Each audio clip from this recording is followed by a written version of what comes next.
Hey guys, Psycrafter here. Welcome to a bit of a late stream.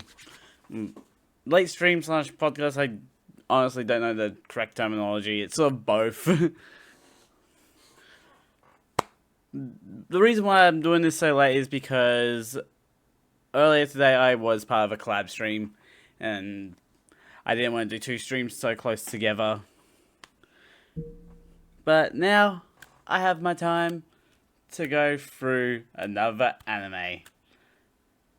And I've got an apple here, which means I'm covering the Spice and Wolf Reboot. Yeah, we're going back to the start of Spice and Wolf. We're also hearing it from the end of the story. It'll make sense as I go through it.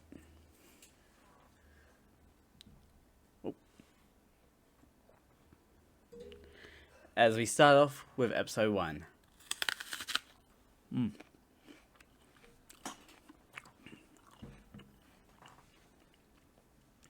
It's snowing and nighttime outside. Whether due to it being winter or the location being in the north.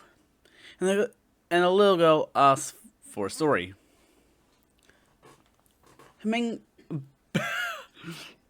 Her mum brings up multiple stories about the times she visited the sea, and when she bit a pompous fool, but the girl has heard them before. She then brings up the story of a wolf that protected the harvest of a village long ago, and promised the villagers bountiful harvests of wheat. The wolf kept its promise for a long time, such that the phrases like "the wolf is running" became common when the wind blew, trampled by the wolf when wheat was crushed, and eaten by the wolf when bad harvests came.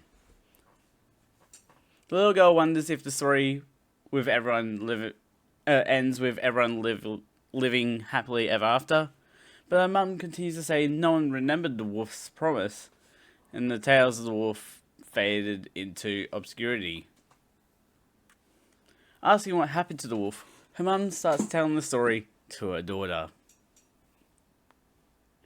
The story starts with following a travelling merchant, knowing that the clear weather should last until night arrives again. He arrives at a castle, who investigates his cart while he explains that he came from a small village in the mountains to the east, just a day's travel. Well, half a day's travel. He revealing he has fur pelts. He explains that he also got a sheaf of wheat from the village, and that it's a variety of wheat. I am not Englishing that well. Of heat resistant to cold and resilience against pests. He asks why there are knights in this part of the nation, and it's because there are pagan festivals being held in the villages nearby. The knights can't believe that such heretics are around in the south, with the north being understandable to them. Well, that's just like choose your belief sort of behavior. And we don't need to get into religious wars over stuff like that. The travelling merchant, Craft Lawrence, introduces himself to the villagers of the next village, noting how good their harvest is.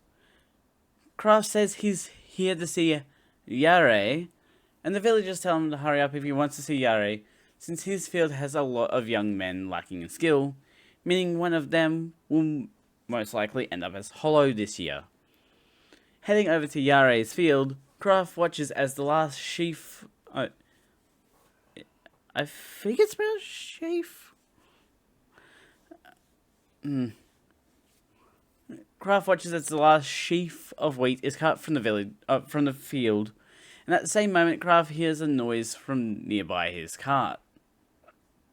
Yare is the one to have cut the last sheaf of wheat, getting chased by the villagers, only for him to get distracted by Craft's presence and gets tackled, like full on tackle, I feel like it was, and carried to granary and locked inside.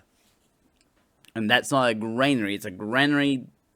I think it's different. It's like a barn.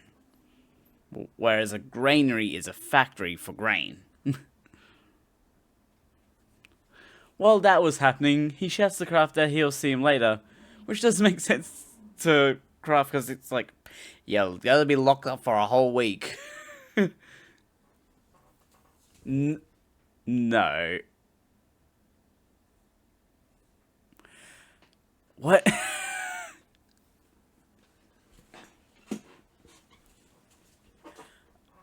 I don't even get what that comment's supposed to be on the chat. As villagers tie up miniature straw wolf structures, Graf talks to the village chief about the bountiful harvest, all thanks to Count Arundot, the new lord of fiefdom.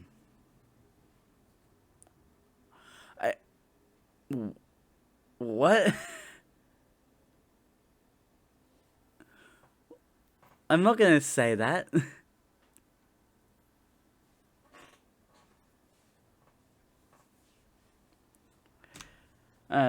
Kraft sees it as the end of praying to the old gods, because with Count Arundot's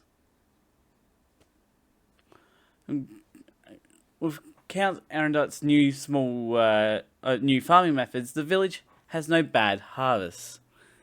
The village chief shows Kraft a small treasure chest filled with 20 silver, which surprises Kraft. Turns out that Yare is the village's price negotiator, and the village chief says he's doing an excellent job, and that Yare says he learned how to do business from Kraft.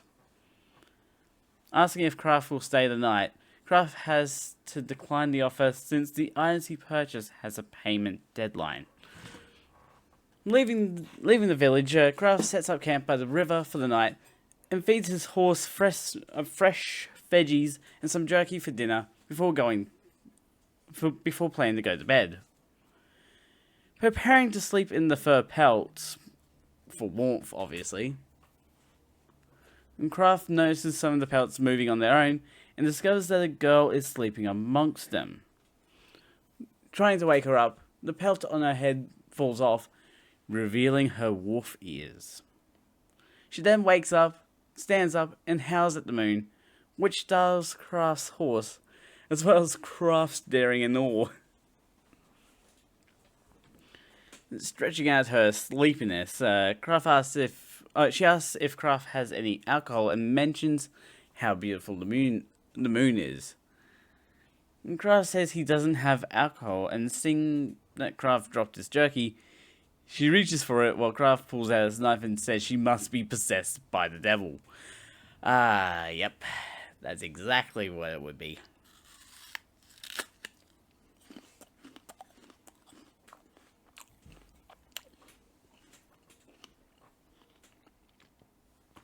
She's unfazed by Kraft pointing his knife at her, and explains she slipped into his carriage to leave the village, revealing her name to be Hollow and enjoying her human form.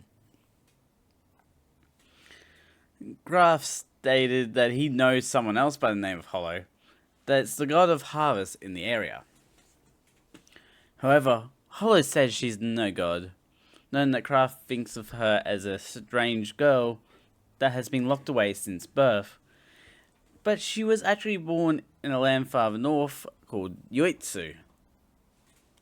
She's disappointed to learn that Kraft has never heard of Yoitsu before, when she announces that taking a human form is always chilly, falling asleep again in the fur pelts. Kraft, angry at Hollow and her claim to be wise wolf Hollow, asks for some proof, but she refuses to provide it, asking him why he wants proof. He explains that if Hollow is just a person, he'll turn her over to the church, whom Hollow hates. She also refuses to return to the village, and Kraft says he'll let Hollow stay if she can show that she really is wise Wolf Hollow, that she might bring him some fortune to, like, always gonna work at a second angle on these sort of deals. Hollow says that her transformation requires a price of either living blood or wheat. And he says he'll go with the wheat. He doesn't want to be bled dry. Eating the wheat, Hollow has a reaction to it. An explosion of fur coming out of her right side, which knocks Kraft back out of his cart and scares him. Only see Hollow is gone as quick as her transformation. So, that's how you get your proof and scare your potential friend as well. Kraft returns to the village to spend the night at the village chief's place, where Yare has escaped the barn. In the upper space of the house, Yare has set the table with the offerings to Hollow, offering some to Kraft. Kraft says he shouldn't be eating the offerings to Hollow, and says that Yare should be locked in the granary for a week, so Hollow doesn't escape with the last sheaf of wheat.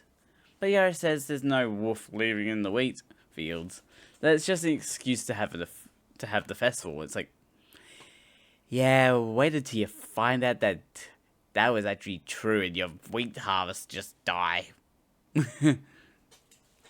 The two toast to each other and to the future of the village, which is called Paslow, which I don't know if we had. No, I think we do learn in the original. A lot of these notes I've been writing it. I had to write like I was writing it for the first time, while also knowing that I wrote it before. And there's moments like Yare that's like the only like difference in those.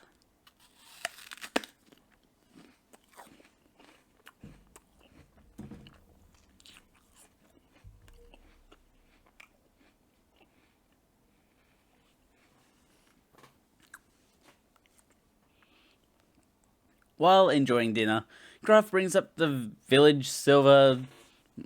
The village chief showed him, complimenting Yare's negotiation skills.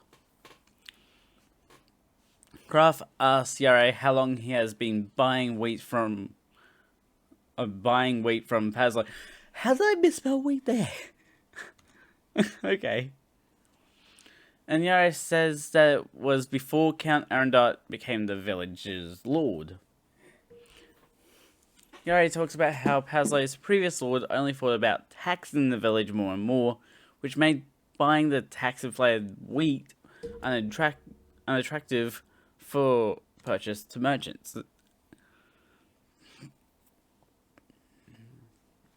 Despite the massive price of wheat this village was selling at, Kraft bought wheat from Paslow because there were a few towns willing to work with him due to him being a new travelling merchant. Nowadays, for Paslow, even merchants from big towns visit them to purchase wheat, and Yare negotiates with them all. Yare gets hammered from the wine, and outside shouts about hoping Paslow continues to have good harvests, but it has nothing to do with keeping Hollow happy, and that they shouldn't go against the church. It's like, suspicious.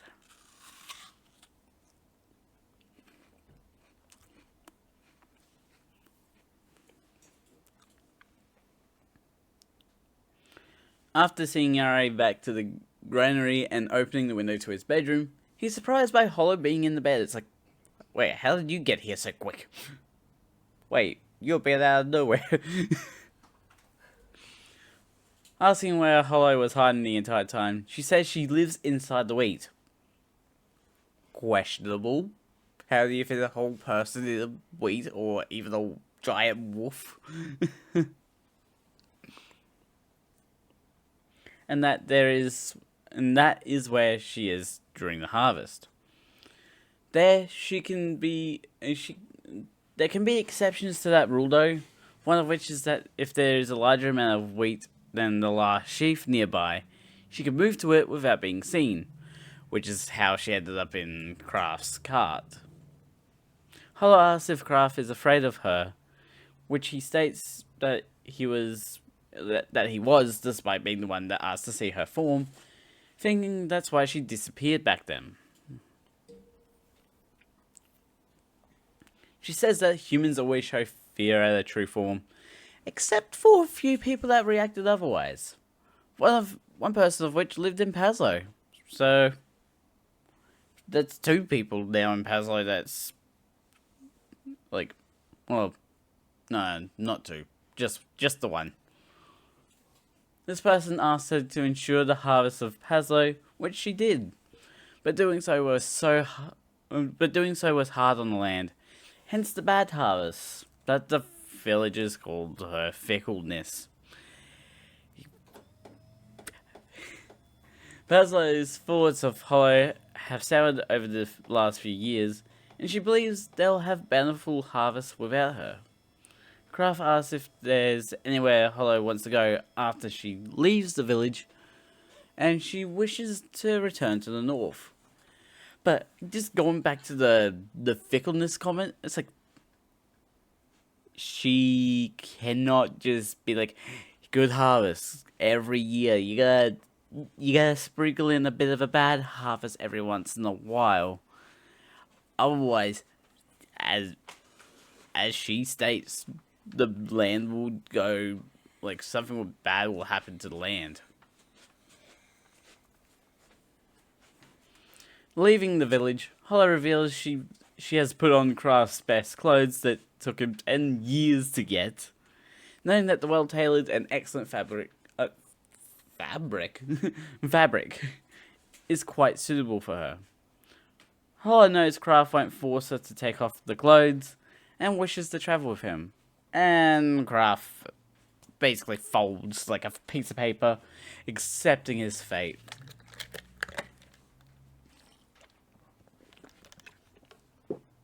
She promises to speak of Kraft's greatness from this moment on to the end of time, but Kraft says she'll have to earn her keep. She announces she's not shameless to eat Kraft's food without doing anything in return, saying that she's honourable, while also acting childish and rubbing up against Kraft. It's like, oh, we got a big kid.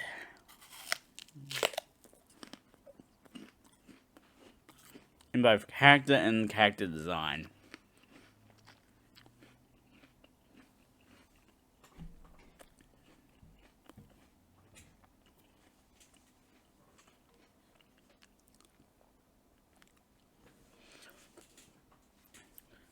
But now we're at episode 2.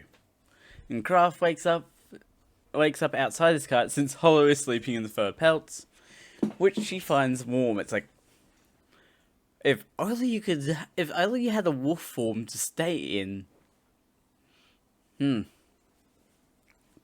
Hollow catches a flea, and Kraft says she has the finest fur, making it a perfect environment for fleas. It's like, yes, the best fur for the best fleas, for the best protein.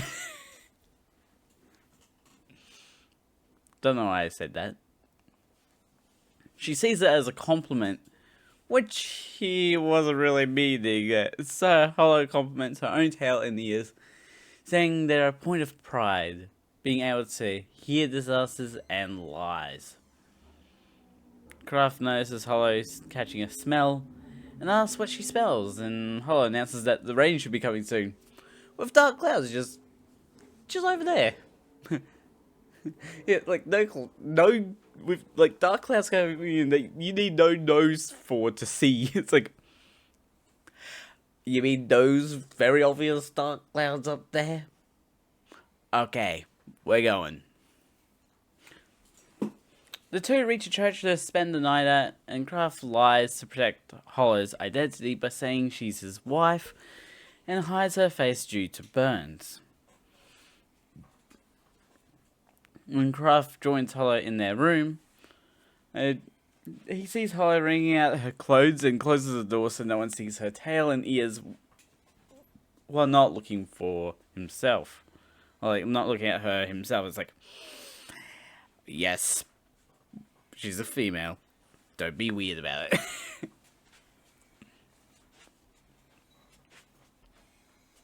Hollow asks if the furs are fine, knowing they come from fine marten wolves, wondering if another like her is bringing abundance to the mountain they come from. Kraft asks if they'll fetch a good price, but Holly doesn't know because she's not a fur merchant.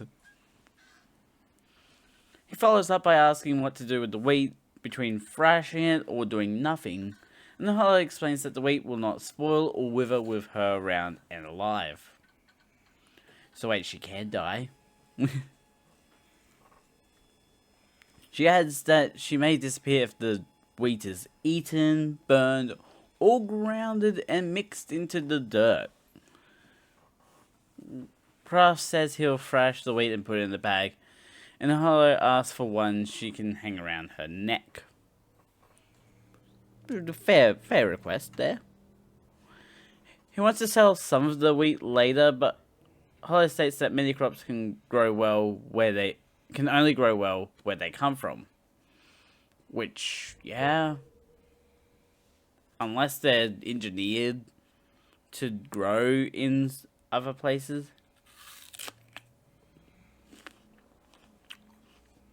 There's also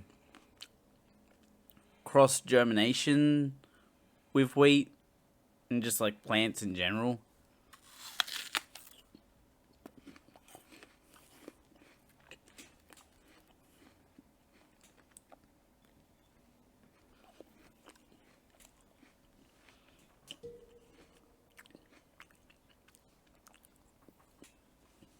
Smelling Kraft, Hollow says that he smells bad after being drenched in the rain, and that Kraft is a good looking man and likes his beard but wants it to be a little longer.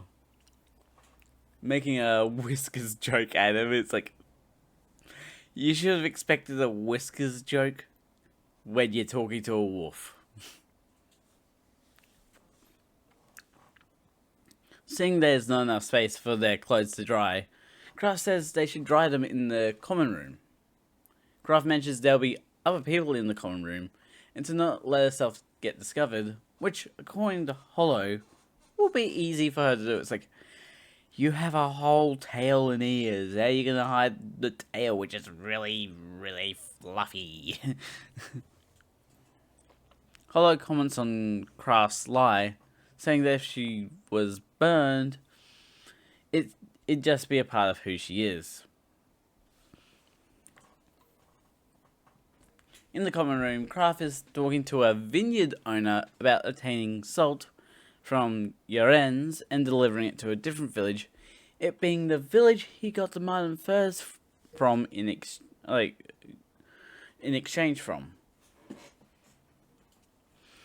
The vineyard owner mentions that the journey would be arduous to return to Yorens from where they are now, but Kraft says he doesn't need to go back there. It's like, he could just go on a straight line wherever he needs to, and if he ever does need to go to Yorens, he could just come from a different direction if he needs to. Kraft explains that Kraft explains he didn't pay any money when he purchased the salt in Yorens because he sold them an equal amount of wheat to them at another branch of the same trading company in another town. Yeah. He also states that merchants come up with this exchange rate transaction to deal with people in different areas. The vineyard owner owns his vineyard in Parenzo, which I'm probably butchering because it's not really Italian. It's like, it's made to sound Italian, but it's not, I don't think. And asks Kraft if he should know of the system, and Kraft states that in owning a vineyard, he just needs to be careful of the merchants trying to take advantage of him during negotiations, which he knows too well. They wrap up their conversation as the vineyard owner's wife is getting tired, and when they go on, Kraft and Hollow are confronted by another merchant talking about how Kraft approached the vineyard owner with ease. Kraft says that when he started out, other merchants looked like monsters to him, and some of them still do till this day. The other merchant introduces himself as Zoran, and he takes an interest in Hollow and what she looks like under the hood. Not like a car, though. However, Hollow is quick to deter his curiosity by saying curiosity is better when you don't discover the truth. Zoran says that God must have guided him to Craft and Hollow, asking if they'll listen to what he has to say. Back at their room, Craft brings some goat's cheese smothered boiled potatoes. Actually doesn't sound like the worst meal. Probably very starchy though.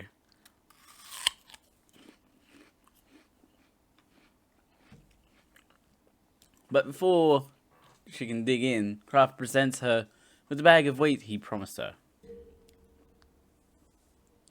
Hollow's fully focused on this delicious food in front of her, but Craft again has something to say to her, explaining he donated a fair bit of money to the church for everything so far. Along with his good clothes, Hollow has to pay him back for everything. Finally allowed to eat the food, Hollow says that vegetables grown by humans taste better than foraged nuts, and loves the idea of cooking them with heat. She eats too fast and chokes on the potatoes, downed wine to wash it down, and shouting that human throats are too narrow. Craft knows that wolves eat their food without chewing, and Hollow gets her facts correct this time by saying wolves have no cheek space. But wolves can store food in their stomachs to be regurgitated later for pups to eat. I don't think I highlighted that one.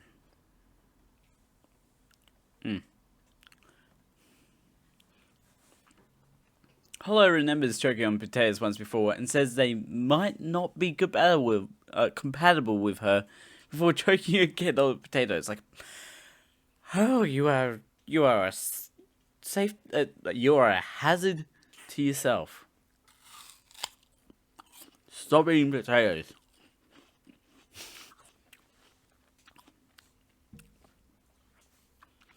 Craft brings up Hollow's ability to sense lies and asks to what extent, to which she states she knows Craft wasn't praising her tail back then, but that she isn't right all the time. He asks for her opinion on what Zoran said in the common room about a certain silver coin to be replaced with coins with a higher silver percentage. The new silver coins will have the same price as the old one, but will be worth more to the country exchange. My gosh, these episodes are so long. Oh, there's so much in these episodes. Craft is quick to have the same idea as Zoran, that being to collect a large amount of current silver coins in exchange for the new coins to earn a profit. Zoran says he can reveal which silver coin it is at the same time as Hollow indicates she's listening as well. Hollow believes Zoran is lying, but is not certain on which part he's lying about. And Craft adds that currency speculation isn't rare, but he's uncertain about the lies Zoran is telling. Hollow explains that when someone lies, the reason for lying is more important than the lie itself, which Craft does agree with.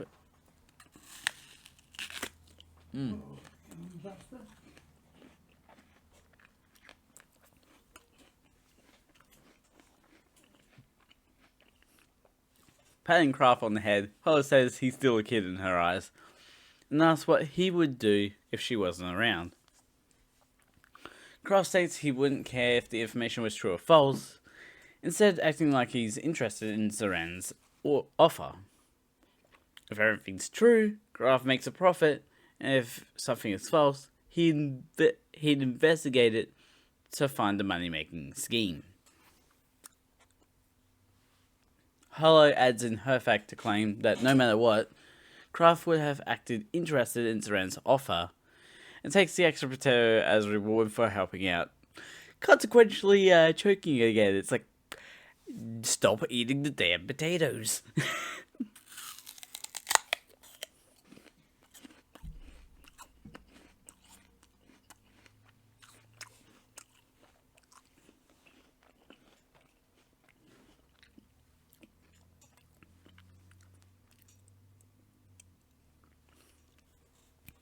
The next morning, Graf wakes up to see Hollow is gone and sees her talking to the priest of the church when he goes to wash his face. She walks up to him and basically tricks Graf into donating another bronze coin to the church with the priest watching. Graf asks what she was doing, and Hollow says she was listening to their preaching, which she likes to do on occasion. Hollow notes that the church seems to be gaining importance in the world, and Graf says the church has always been important, but it wasn't when Hollow came from the north long ago. They turned in exaggerate things like how God created the world back then, saying someone can't create nature. It's like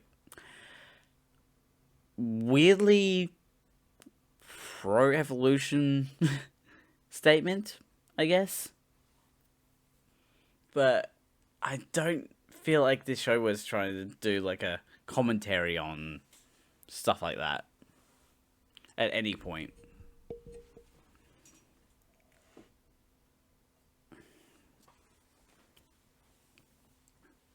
Hollow notes this as a change of the times, but Graf asks if she has changed, and if she hasn't changed, then Yoitsu hasn't either. She laughs and says that the wise wolf being comforted by someone is a disgrace to her before running off, eager to be going. Graf meets with Seren and agrees to his scheme, but he has to exchange his furs for money first. So Seren offers they meet in Pazio to draw up an official contract there. He tells them to go to a bar called Yorend.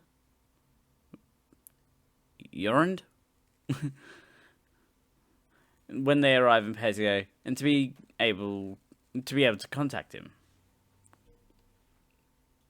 Hollow wonders why they're not traveling together with Seren, and it's because of the muddy roads making walking quicker than their cart. She says how merchants are stingy with time, but that's because time is money, which makes Hollow interested in the saying. Graf says it's similar to the farmers back in Pazlo, but to Hollow they're actually particular in sensing things, which Graf doesn't understand.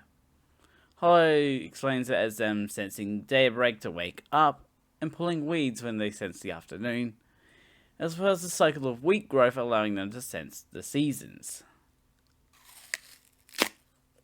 Oh wow, that was a good bite.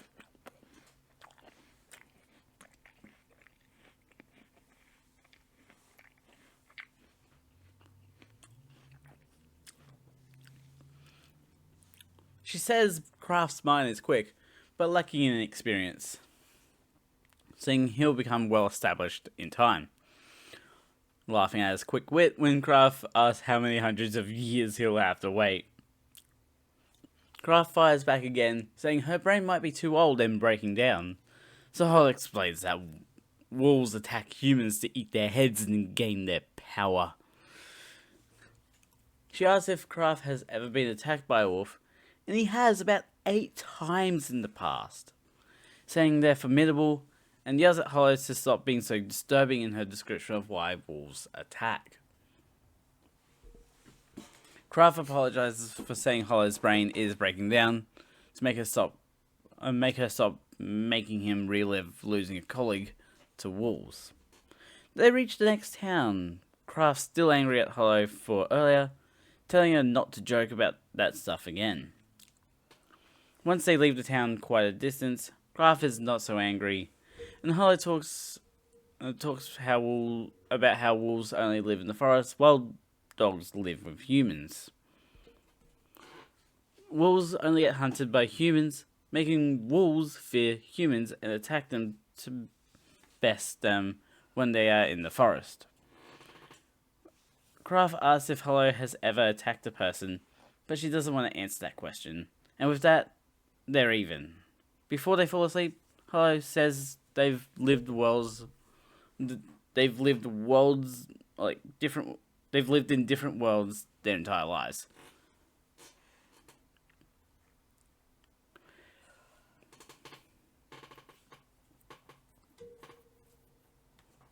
And we're going into episode 3 now. Kraft and Hollow reach Pezio, a town of nobles and merchants, but no king, which amazes Hollow. Kraft asks if Hollow needs to hide her face since people from Pezio sometimes come through Pezio and they might recognize her. There are legends about Hollow and Pezio that basically describe her appearance, but the legend also says that by keeping her form a secret, she'll bring a bountiful harvest each year. Hollow believes no one will recognize her because they don't remember her, but there's still the possibility someone will.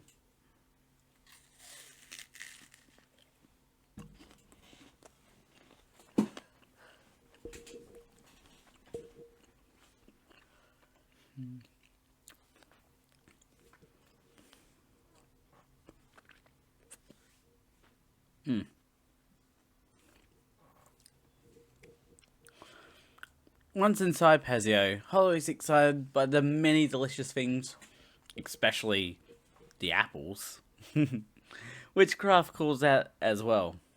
With the topic of apples on the table, Kraft mentions an acquaintance that's in the apple business, and that he put more than half of his assets into it, and saw a massive profit from it. Kraft regrets not investing in the Apple business, but rather would invest in a commercial ship. But Hollow is only interested in the apples. She is zoning out Kraft so hard and focusing on the apples. He finally notices something is up with Hollow, and it's because she wants some apples. So Kraft reluctantly stops and let her buy some, which turns into a massive pile sitting on top of the furs. It's just like, whoa. That's a lot of apples. Hollow is enjoying her apples and gets defensive about the apples being hers when Kraft reaches for one. She says she can easily earn the money back, which Kraft hopes so because that silver coin was for their room and board tonight. In the room, Hollow says that apples are the devil's fruit and full of sweet temptation. I am inclined to agree.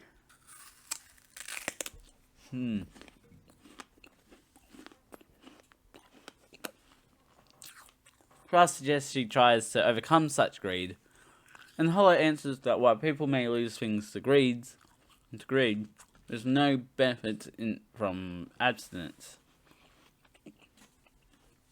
Yeah, moderation is key. Eating 20 apples in a sitting? No.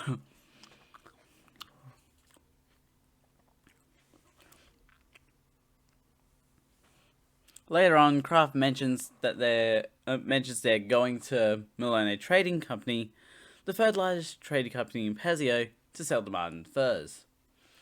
He adds that this location is a branch of a large company that is well established farther south in the country. They buy items at higher prices to be able to compete as the outsiders in the market, and Hollow is able to extrapolate that they gather information from their other branches which might make them sensitive to the currency and its changes. Arriving at Milone Trading, Kraft notes how there are a lot of people there who are all preparing for the grand expedition north, with many wares going to and from Ruvenhagen, which is the correct pronunciation of the town that's coming up later in the story. The worker at the entrance asks what business Kraft has with Milone Trading, and Kraft says they bought wheat from him, and he wishes to sell some fur pelts. He and Hollow are quickly met by one of the businessmen, and mentions he has 70 Martin furs to sell, which the businessman notes as fine.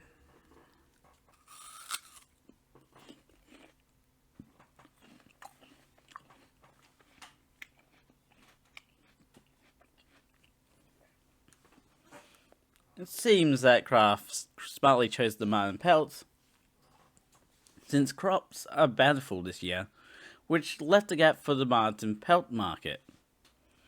Since Kraft has done business with Maloney Trading before, the businessman offers 132 Trini silver, and Kraft uses his merchant skills to bring up potential for future business, and gets the amount bumped up to 140 Trini silver. Kraft is about to accept the 140 Trini silver when Hollow stops him to ask how good the offer is. Before making a commotion about the price, it's not enough to her. She takes over the deal, acting as if the businessman knows something they didn't, and Kraft allows her to do so, knowing she must be up to something. First, she tells the businessman to smell one of the pelts, which smells of apples, and she lies about where the smell comes from with a believable lie. Following this up, Hollow says it took 2 large men to skin and treat the furs, since the marten bodies were firm, telling the businessman to pull on the pelt. With all these facts mixed with the facts, Hollow says that the businessman could sell them at an incomparable price and manages to get the price set to 220 silver. She pushes one last time by asking Kraft if there's another trading company they can go to make the businessman purchase the furs at 210 Trini silver, which is 3 silver a pelt. At the bar, Hollow treats them both to a drink, but Kraft is mostly curious if Hollow has been a merchant before. However, Hollow only used a method she learnt from a sharp-witted merchant that visited Paslow once long ago. Kraft mentions he never noticed the apple scent the entire time he handled the furs, but that's because of the apples Hollow bought. Also, again, I want to bring up the funny math. If Hollow got the her cut of what she made from the 140 on and got 70, and then paid Kraft back the 1, she would have had 69 coins.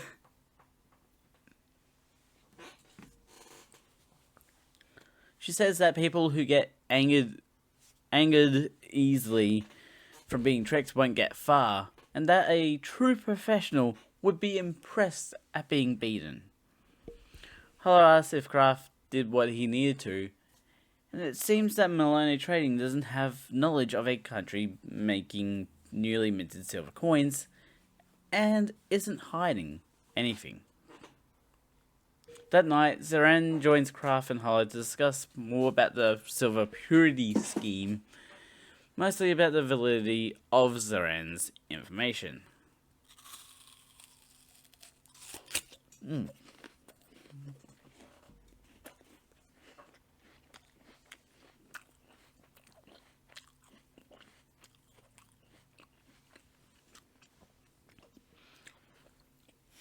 Zoran says his information comes from the mining town he used to live in, making his information dependable. And Kraft had planned to decline if Zoran was absolutely sure. For the information, Zoran only wants 10 Trini silver and 10% of their profits, seeing it as him holding no responsibility if they suffer a loss, which I feel like is what the plan is.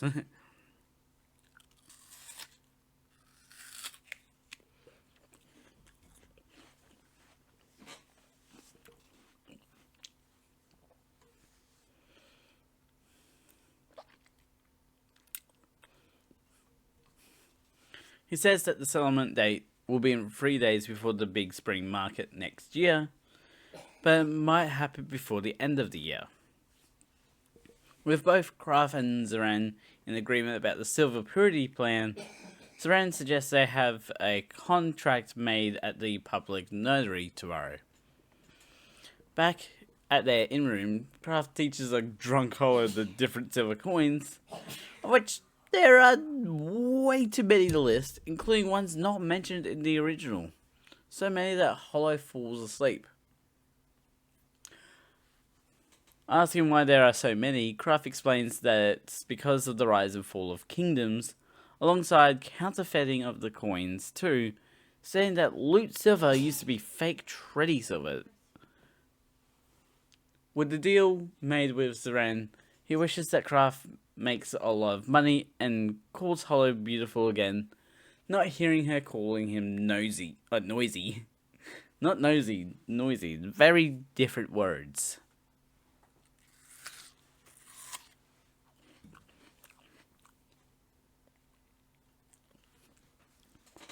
According to Saran, the silver coin in question is the Trini silver, which is highly trusted in the area.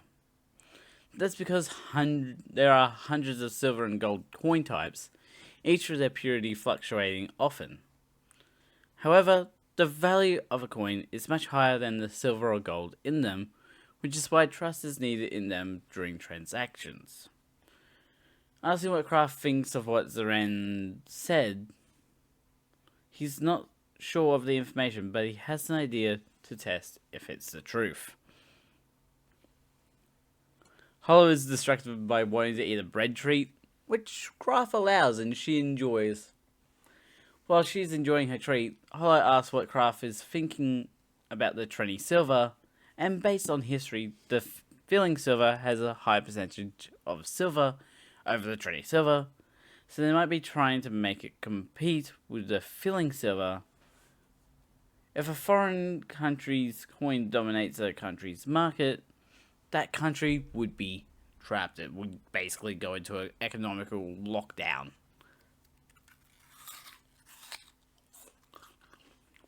Yeah, it'd be trapped economically, similar to losing a war.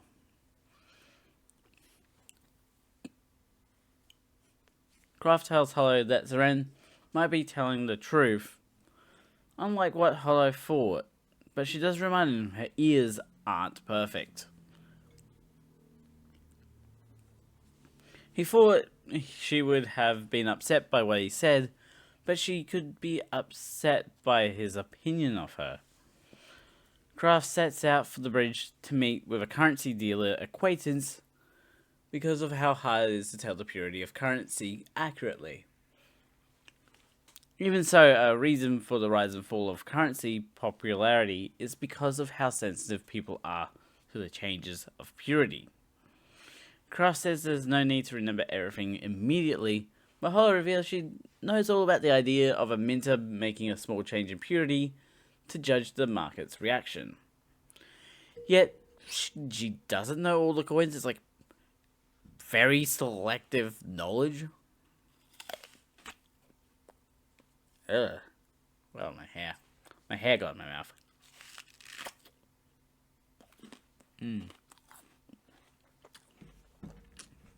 Yeah, I got a second apple. I love it.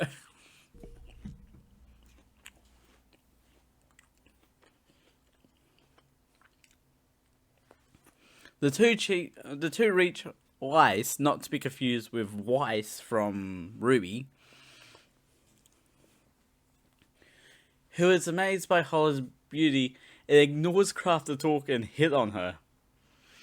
Knowing that a currency dealer works with many types of currency, Hollow states she doesn't know much about them. Weiss says he'll teach her, but Kraft interrupts his schmoozing to say he's there to talk business about some recently minted Trini silver. Lining the coins up from oldest to newest, Weiss says he hasn't noticed any any difference in them, and he can't melt them down to check. Hollow asks to check them out, which Weiss takes as a chance to hold her hand again. She takes the coins two at a time and shakes them by her wolf ear, which Weiss calls out as impossible to tell purity by sound. While doing so, her wolf ear moves to indicate to Kraft she noticed something, while also lying that she didn't hear anything to Weiss. Later on, Kraft calls for Weiss a womanizer and asks Hollow about the purity, mentioning her ear moving. Hollow reveals she was making Kraft jealous on purpose, and that she stayed quiet about the purity as a thanks to him. She says males are jealous idiots, while the females are idiots that feel happy when a man is jealous. It's like, so yeah, all humans are dumb. Which, honestly, I agree with. Getting back to the coins, Hollow confirms that the new coins sounded duller, meaning the purity is decreasing by Kraft's coin knowledge and that Seren lied. If the purity really was going up, all someone would have to do is buy up the old coins and exchange them with new ones. But since it's going down, it's hard to predict the market, making it unlikely to profit in 6 months.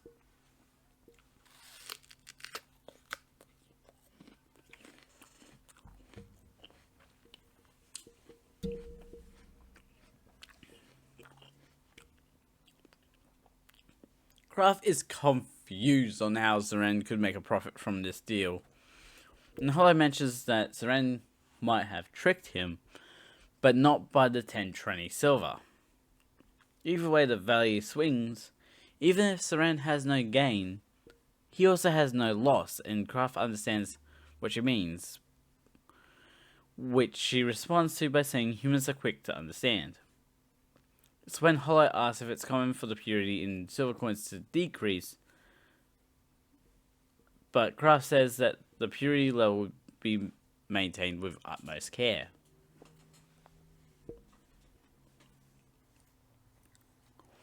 Once again, Hollow gets her wolf facts wrong about the idea that wolves climb trees, all to provide a simile about the first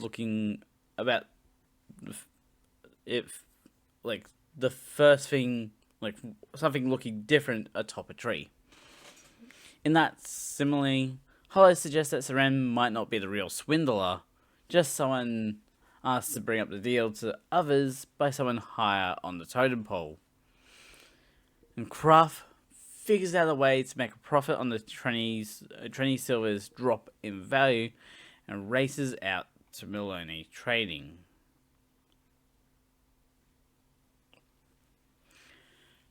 We're only at episode 4 and we've still got so much to get through.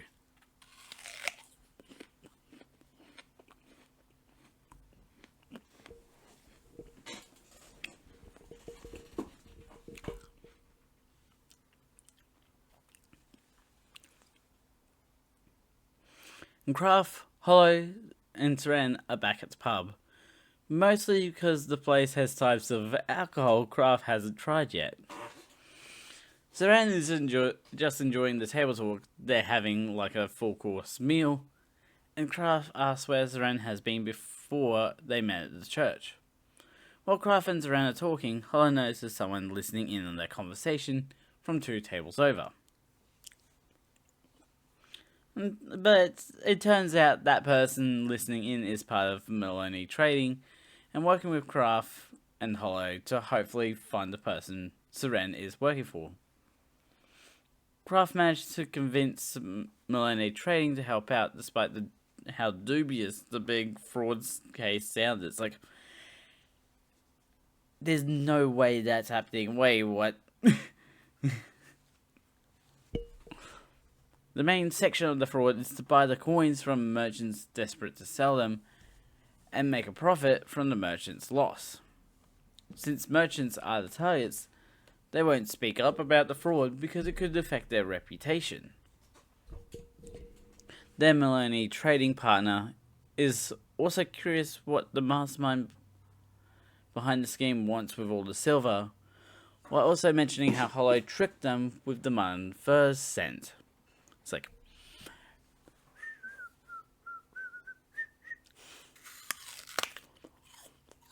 we had nothing to do with that one.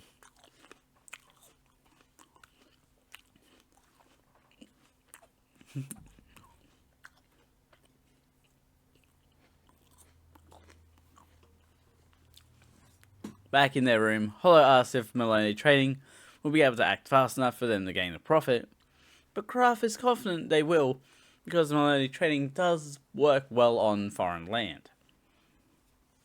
Out of nowhere, Hollow laughs from remembering the past, since Kraft is leaning back in his chair like the previous merchant she knew, and how he fell out of his chair.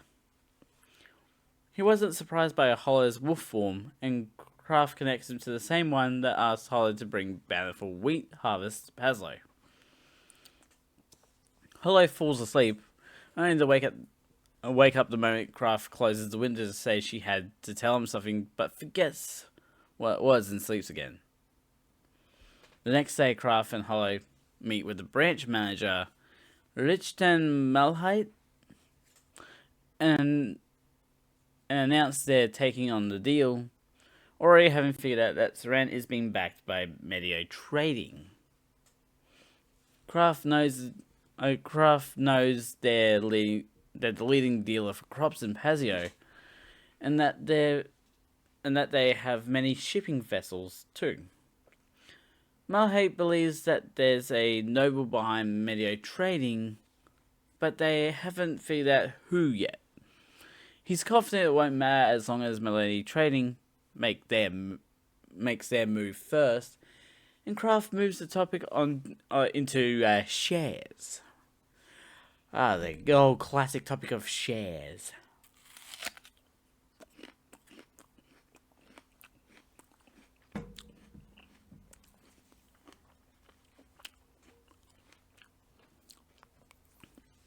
Kraft is happy with his deal because Melody Trading could gather and move 200 to 400k Trini silver.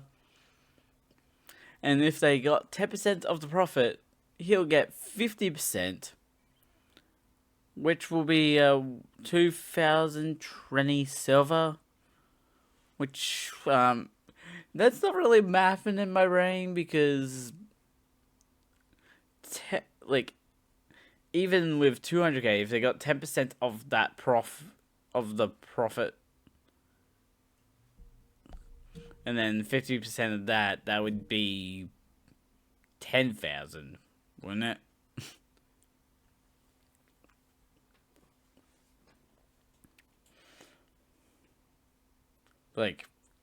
I think they meant I think it was meant to be 5%, but the subtitles got it wrong, which is common in subtitles for certain websites. They just get stuff wrong. Hollow is glad Kraft is happy, while still feeling hungover, but she was worried about Kraft being taken advantage of. Kraft offers her an arm to hold on to while they go back to the inn. That night, Kraft works away on a building sketch for his shop, proud of how it looks when Hollow scares him by peeking over his shoulder. Asking about the drawing, Kraft says he hasn't decided on a town to set up his shop in. Just that it's his ideal store that he wants in an ideal town. Hollow asks if it's great to own a store, and ultimately, it's a traveling merchant's dream to be able to make money and close friends in one location. And for Kraft, he'll have an easier time finding a wife. Oh, gotta get down to the hay, huh? Or, depending on the future, the wheat.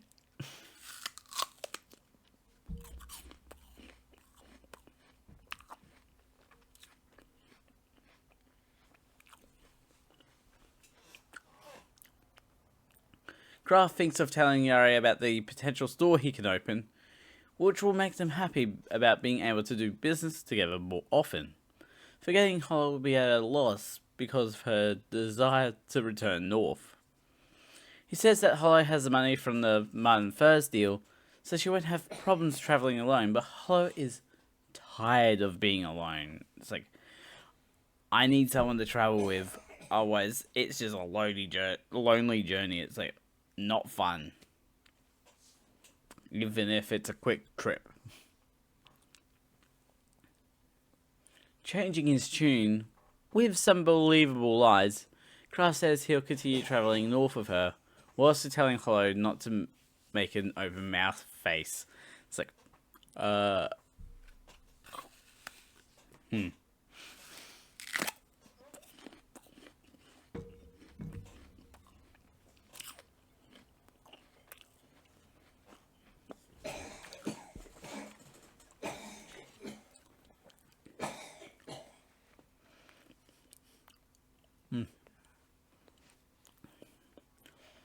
Kraft sits next to Hollow on the bed, saying how unlike her it is, and she mentions the recurring dream she's been having about waking up alone, her brethren all gone, which is, I'm pretty sure, a tie back to the opening of season 2 from the original.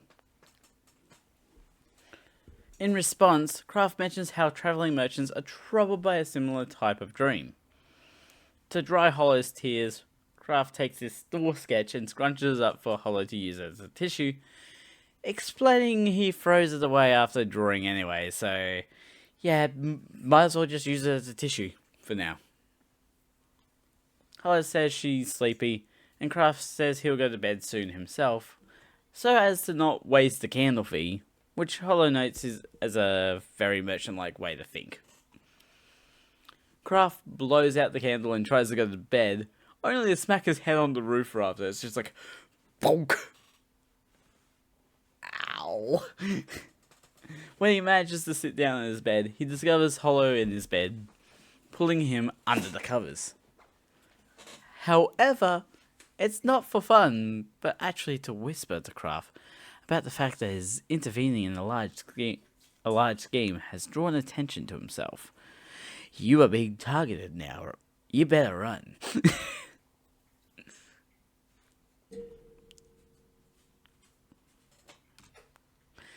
Luckily, Kraft's eyes have adjusted enough to the dark for him to not fall off the roof that they jump down to. Even though, honestly, there's a fair bit of moonlight in the scene, so you don't really need, like, night.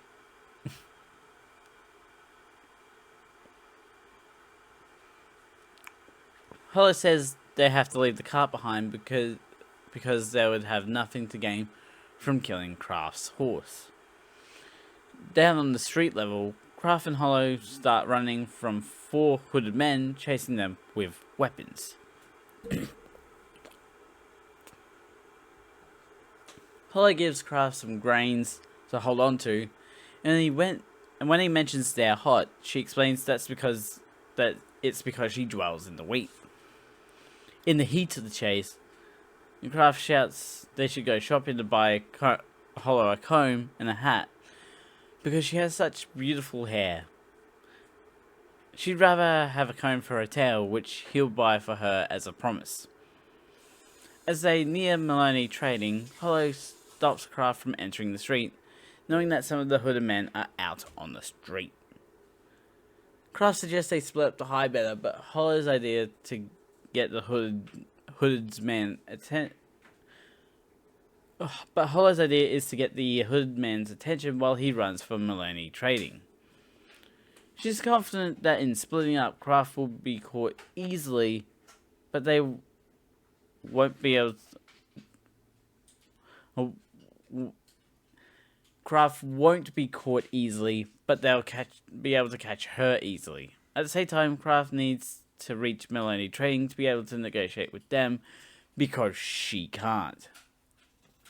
Hollow mentions that Maloney Trading knows Kraft's plan, and to not be abandoned by them, he must threaten to betray them. If Hollow does get caught, she wants Kraft to save her in time, and that she's doing this as a big favor for him. When Kraft says they'll kill her, she responds that loneliness is the disease that leads to death, and believes he'll come for her. Hollow does her distraction, which partially fails because some of the men still see and chase him to the Maloney Trading entrance. It's like, you had one job, and you failed. Kraft is pulled to safety, and the men bang on the fence, asking for them to hand Kraft over. Only to be told off about doing so about doing so while staying craft as a guest of the Marquis under the protection of Grand Duke Randio.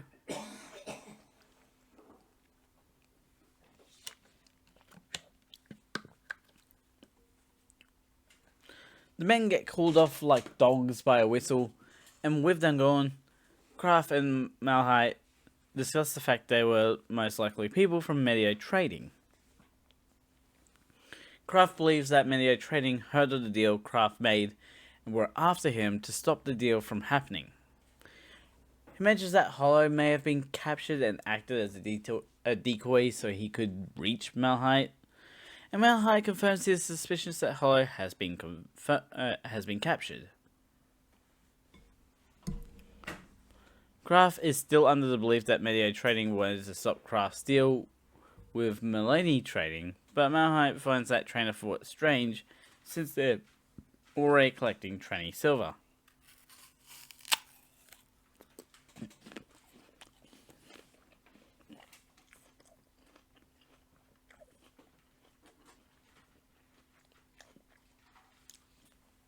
Malhite explains if Kraft didn't reveal the scheme and just had Melanie Trading collecting tranny silver, there would be a benefit to taking Hollow hostage, but they wouldn't have acted on randomly collecting tranny silver. Since Melanie Trading has the information they need, they wouldn't need to care about what happens to either Kraft or Hollow. It really sounds like Malhite is ready to betray Kraft by mentioning his personal grudge against them, but all Kraft can do is stress out and think about Hollow. And Kraft goes to leave, but Malhite warns him about letting his thinking grow dull by caring too much about Hollow. Malhite goes over how it seems strange again, believing that Kraft must have some kind of leverage against Melody Trading. Thinking it over, Kraft lands on an idea, but before he can answer, they're interrupted by someone knocking on the door to the office with a letter in hand.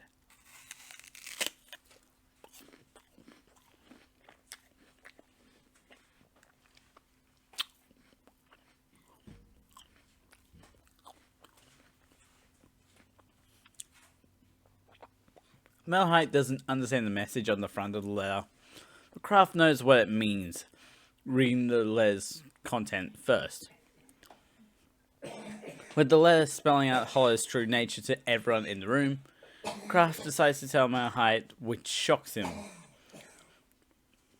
Meanwhile, in the basement of a building, Hollow's wolf features have been revealed to her captors, but she's shocked to learn who is involved with Medio Trading.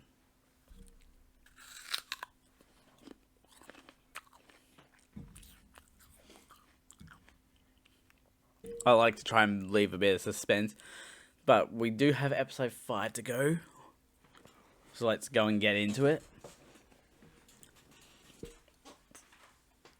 The person involved with Medio Trading leaves a petrified Hollow in the basement.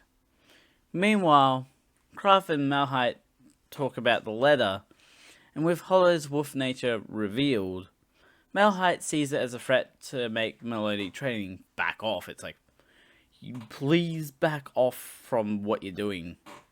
Kraft agrees, but says they could still send Hollow to the church either way, and Malhite adds that they've invested in a lot of inflated Trinity silver. If Melody Trading did drop out of the deal, they would suffer a massive loss, and Kraft shouts that they need to be aggressive.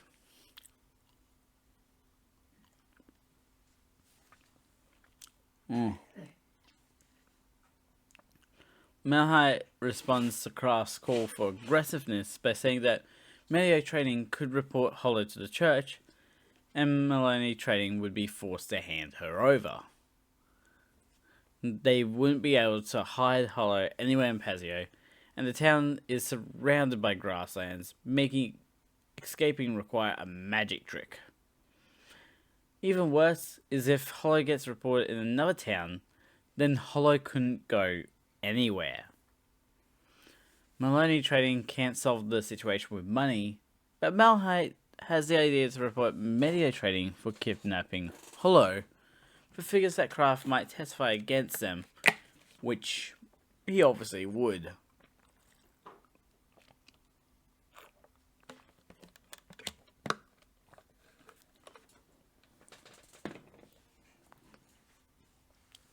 Kraft remembers that the big benefit of having the Trini Silver is to be able to collect a privilege from the King of Trini. Since Maloney Trading's investigation revealed that the royal family's finances are tight. They're wanting the Trini Silver in order to produce more coins of lower purity to put back into the community, which is only good for the short term. Mahai explains that for the coins, they would be willing to hand over mining rights, tariff setting rights, and market management rights to Maloney Trading. Kraft suggests that they finish the deal before Medio Trading can report them and use the big profit itself as a trump card, which shocks Malahite with such an idea on the table. He explains that if they make the thing they want more profitable than shutting down Maloney Trading, and then shutting Maloney Trading down, they won't report. It's like, you raise the stakes. You make it look more enticing. You make stuff look more enticing, and it will sort of deter.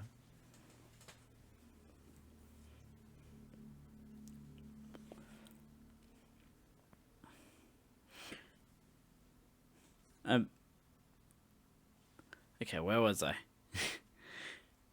Bringing up the King of Trinity's stance on the situation, he wouldn't want the public knowing his family worked with a trading company that got shut down, and in the process, Medio Trading would also go down.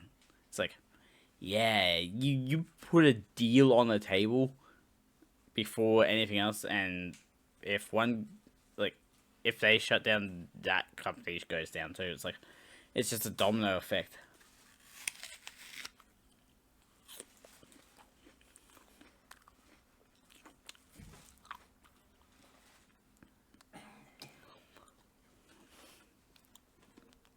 Malahite knows Kraft is developing a good idea, but there's still one problem. However, Kraft counters by saying Medio Trading doesn't have enough Trini Silver. When Malahite asks why, Kraft explains this deal takes advantage of a king's weakness, and that's why they've been using people like Seren to entice merchants before buying the coins from them to be as cheap as possible. The very fact they're using Hollow as a way to try to stop Maloney's trading deal shows the fact that they don't have enough to purchase the rights. Otherwise, Hollow would be at the church right now.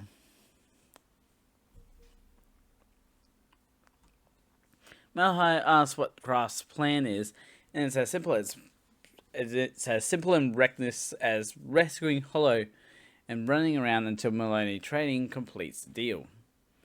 He tells Malahite to collect the rest of the Trini Silver and complete the deal in that time, but Malahite says it's impossible. Kraft believes that with Maloney Trading's help, he and Hollow could evade capture for a day or two, especially since he'll be running around with a wolf incarnate.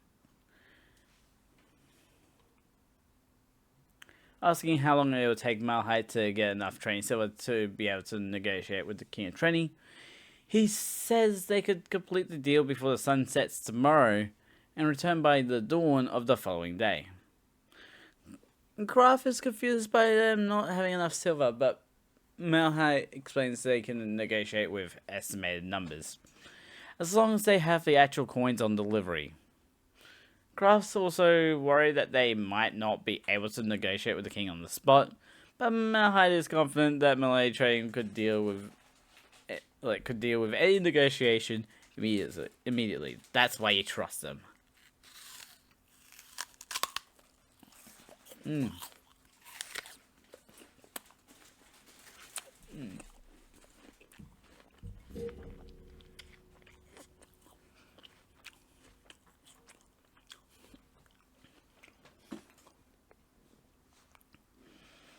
As one last question, Kraft figures they already know Hollow's current location, because another aspect of melee trading is protecting their own due to attacks on a daily basis. The only major obstacle is the church itself, able to mobilize at any time, so everything must be done before they can act. They have to act without finding out who is backing melee trading, so they wouldn't be able to snatch their funding with their own plan. Letting Kraft go do his plan. Before letting Kraft go do his plan, Malahite whispers in Kraft's ear that their passwords are Purion and Numai, which are two major gold coins. In the carriage, Kraft goes over the plan with a melee trading member, and it's the method on how to solve mazes. Right hand on wall until the end of the path. You turn if it's a turning point. You stop, like you just turn with the wall. Above the end of the path is the building Hollow is being kept inside, and if everything works out after the opening bell of the market, Kraft will be reunited with her. If Kraft hears Rahe, a colleague will join Kraft, but if he hears Perosuro, Kraft and Hollow must leave immediately on the escape route. A knock from the front passenger indicates that it's almost time for Kraft to enter the sewers, as the carriage turns and almost hits a stage passerby. This allows the melee training member to open the sewer, and Kraft enters the dark area. Once alone in the sewers, Kraft talks aloud about the fact these sewers exist so the church can do espionage and tax evasion. Reaching a dead end, all Kraft can do now is wait for the hopeful success of rescuing Hollow, and in the moment he realizes his leg is shaking from nerves. After an agonizing wait and even being worried about having the wrong location, Kraft hears Rahe, so he shouts out Numai and gets Purion as a response, meaning the first part has been successful. Hollow looks down at Kraft with disdain, telling him to move out of the way so she can get down, and forcing full robbery bags into his hands without looking at him before continuing on. Reaching another exit point, Kraft shouts Purion through the sewer roof to the carriage, and the melee trading worker pulls Kraft and Hollow up, only to be momentarily surprised by Hollow's wolf ears. The melee trading worker announces they can leave town after he reports about melee trading to another member of melee trading. With the two of them alone in the carriage, Hollow loses it on Kraft, saying she can name everyone who has embarrassed her, which Kraft has been added to. It's like, ooh. And how many hands does that require? Kraft, like, really?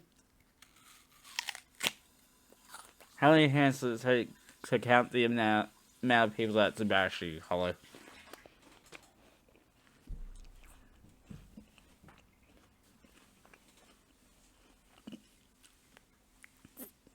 The reason why is that she thought Kraft had been the one that came for her, and that she wanted him to be the one to save her, not this random worker.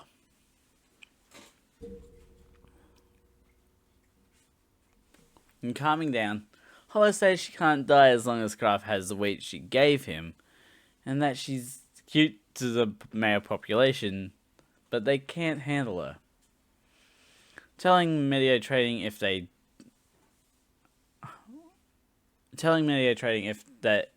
touched her, it would be male parts everywhere. Oh no. However, there was an outlier to that statement, revealing that Yare is working with media trading, and that he learned of Hollow's name from Zeren, which confirmed for him that he caught her. For a moment, she was happy, until Yari said that the era of trying to get on her good side was over, promising to turn Hollow over to the church. Kraft says to look at it in a different way, because either way, she had to leave Pazlo and return north, and to essentially say, "Askaloo" on her way out. He calls the two of them merchants, and that everything will be,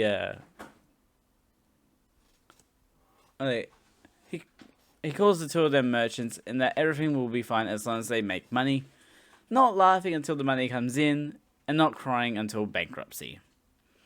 They'll be laughing when they leave for the north.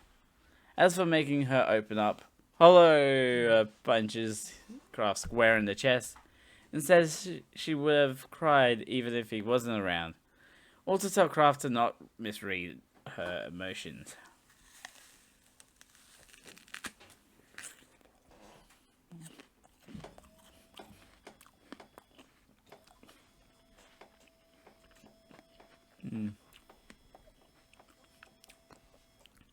Kraft reveals that everything that's going on right now is for the money, and that they're just running around to wait out the clock for Maloney Trading to seal a deal with the King of Trenny. He states Hollow would be a burden if she cried the entire time, and carries on until he sees Hollow's shocked face. The carriage stops at their destination, and the driver asks if they have resolved everything, and Kraft mentions that Count Arendot is behind Medio Trading, targeting wheat merchants. The driver jokes about how the ones that bring up money-making schemes are different from others, referring to Hollow's ears, and that he wants to be a merchant again after watching them together. Kraft says it's not a good idea because he might end up with his own Hollow, all while she messes around with her ears in a dancing way. In the sewers, again, Hollow continues toying with Kraft and asking if she's still cute, which Kraft says is true, and that makes Hollow glad, calling Kraft cute too. The two walk hand in hand through the sewers as Medio Trading looks into the sewers, searching for them. And that is where episode 5 ends. The reboot has 25 episodes, which is why I'm doing 5 episode chunks, so we could have just 5 solo weeks, rather than like awkwardly stretching it out into 6, with just one in the middle that's like a 5 episode.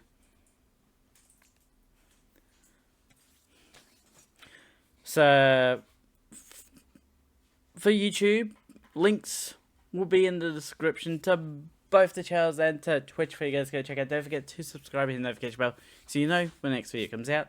A ding. I'm Sidecrafter out.